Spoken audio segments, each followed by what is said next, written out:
تعبت مش كده؟ نفسيا حاسس بإحباط وإرهاق وضغط، بدل ما تنام على طول مخك بيبهدلك من كتر السيناريوهات. ما تقلقش، انت مش لوحدك، كلنا مرينا بالفترة دي وعدينا بيها وحاسس بيك قوي. بس طالما بقى انت قلقان يبقى انت عندك هدف وطموح عايز توصله، والهدف ده يا بطل هو طوق النجاة بتاعك. افتكر هدفك كان ايه، ولو ما عندكش خلق لك واحد، سواء عايز افرح اهلي، عايز اخش كلية معينة وهي دي حلم الطفولة، عايز اثبت لنفسي اني مش فاشل، ايا كان هدفك ايه لازم تفتكره كويس وتحطه قدامك. انا فاكر في مرة كانت نفسي مسدودة وفترة شوامل وامتحانات ومتراكمات وبعيد عنك ولازم اذاكر، بس مش عارف، مش قادر. جبت ورقة بيضة وكتبت عليها بخط كبير قوي وواضح دكتور فادي جمال، وعلقتها قدامي على الحيطة. بصيت لها كده شوية، حرفيا يا بطل 5 دقايق بس ولقيت نفسي ماسك الكتب والمذكرات ونازل فيها مذاكرة. هو ده هدفك، ده البنزين بتاعك، طبيعي يخلص وترجع تملاه. لما تلاقي نفسك تايه وماشي كده كل يوم زي اللي قبله وعطلان، ارجع وافتكر هدفك. افتكر ان فرحة اهلك يوم النتيجة بالدنيا.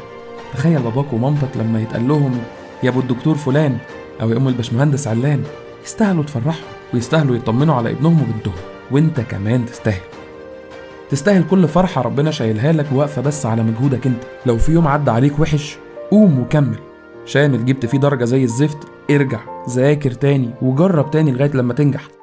فما تيأس، حارب وقع واغلط وتعلم واغلط وتعلم، وفي الاخر اكيد هتوصل. هانت يا بطل، عديت كتير خلاص وفاضل النفس الاخير. لو تفتكر قصة الارنب والسلحفة، اللي كسب في الاخر السلحفة، بس مش عشان الارنب وقف بس، لا، السلحفة كمان فضلت تمشي وما بطلتش سعي، ما ريحتش في النص وكملت ووصلت لنقطة النهاية. اوعى تبص على اللي حواليك، ما تقولش اللي حواليا مريح.